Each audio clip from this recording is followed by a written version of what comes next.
Welcome to another series from me, Ginger GM Simon Williams. I'm a grandmaster and I use various checkmate patterns throughout my career.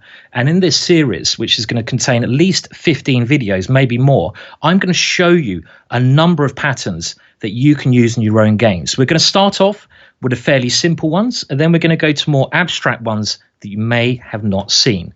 This first video is concentrating on fool's mate, which is the quickest checkmate possible. So called because only a fool will fall into it. And there is some alliteration from me. That's why I'm a grandmaster. So what is fool's mate? Well, let's show you the very basics of it first. Fool's mate is where white plays something along the lines of f3. And now after a move like e5, opening up the bishop and the queen, the horrendous move g4. And this is such a bad move because black can now take advantage of this weakened diagonal, the h4 e1 diagonal, by playing queen to h4, checkmate. Not a good way to finish the game from white.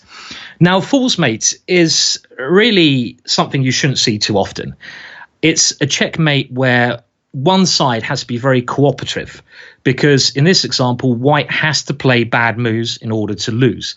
Black doesn't do anything special. So really, fool's mate is something which occurs when one player plays very badly at the start of the game. And fool's mate is really the most important characteristics of this is the weakening of this diagonal if white is the fool, or some cases, the weakening of this diagonal, the h5 e8 diagonal, if black is the fool. So let's have a look at a couple more examples of this. Okay, well, in another game, white started with d4 and he lost only a couple of moves later. You might be thinking, how? Well, knight to f6 was played by black and now knight to d2. Already a rather surprising and inferior move. This blocks in the bishop, and also the pawn on d4 now has no protection from the queen, so the knight is not on a good square. Black aims to take advantage of this by playing e5, a kind of gambit line to gain a bit of time and to try to trap white. It works perfectly. White grabs that pawn. Now black places his knight upon g4, aiming to win back the pawn, but also with some other ideas in mind. White gives the knight a kick, thinking, okay, I'll give my pawn back, but I'll be safe. But he misses a really important move now. Can you see the move? Knight to e3, a devastating move. And in this position, white resigned only on move 4. Oh, my words, imagine that happening, because he's going to lose his queen, and that's quite serious. Or if he captures the knight, again, he has weakened this diagonal. Remember, for fool's mate, this diagonal, when it's happening to white, is the key diagonal. And after queen to h4 check, it's worth noting the white pawn is on h3, so you can't really go g3 before that pawn was defended, because queen takes g3 is checkmate. Again, another example is fool's mate.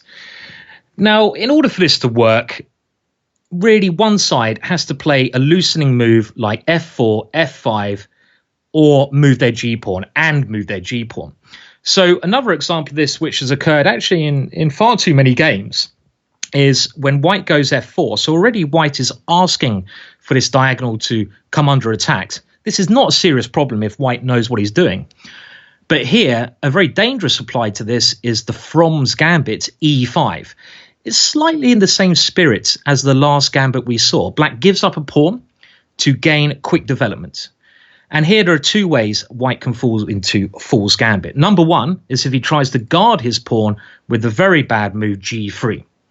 The point being, after pawn takes f4, white should now not take the pawn because he's weakened his diagonal, and queen to h4 is yet another example of fool's mate. One of my favourite fool's mate that I show juniors I'm teaching is if white captures on e5 and now black plays d6, trying to accelerate his development after pawn takes d6, bishop takes d6, and also creating a deadly threat. Can you see the threat here? Well, it's often happened where white hasn't seen the threat and has played a move like knight to c3, really not paying attention to his weakened diagonal. Now queen to h4 check, and it's going to be checkmate very quickly. White has to play g3, but in this example, black has 2 pieces attacking that pawn. So black can play even queen takes g3. And I have to say, I love sacrificing my queen. So I'd rather take there with my queen than my bishop, because my opponent might get excited. And I love showing kids this because the kids go, I can win your queen. Yay. But after bishop takes g3, you might win my queen, but you lose the game. Thank you very much. And we've only looked at this so far from the example of white being the fool. So now let's have a look at one last example of black now being the fool. And after the starting move pawn to d4, f5 is a move I often play, the so-called Dutch defense. And one line which is very tricky is now bishop to g5, where black can try to chase this bishop away with h6. The bishop moves, and now g5. And now let's say the bishop moves again. Black has to be very careful here because he's moved his f-pawn and his g-pawn, weakening the diagonal towards his king. So if he continues with f4, a much better move, by the way, would have been knight to f6 because that covers more squares, develops a piece. White can now play e3, and already queen to h5 is a threat. One very attractive game that occurred in this position between Teed and Delmar in 1896 occurred h5, trying to stop the queen coming in, and now a very surprising move, bishop to d3, because again, you're leaving your bishop on pre here. Rook to h6, defending that square, but white has a forced checkmate here. Can you work it out? The rook is the only defender of that square, so you need to distract the rook. Queen takes h5. Don't you just love the way I'm finding ways to sacrifice my queen with fool's mate already? Rook takes h5, and now because the rook no longer defends g6, bishop to g6 checkmate.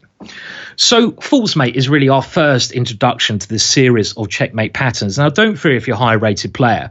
I have to start from the bottom and move through all the ones. But in the next couple of examples, they're already going to get much tougher. And I'm going to try to give simple cases and much more complex cases for each checkmate pattern. Like I said, I really didn't realize how many names, how many different checkmates there were out there. And this course and this series has really helped me just confirming those patterns. And that's my aim in this, to try to get you to think about these patterns, try to subconsciously remember them when you're playing your own games. So thank you for watching this video. I recommend you watch the other videos in this series. Bye for now.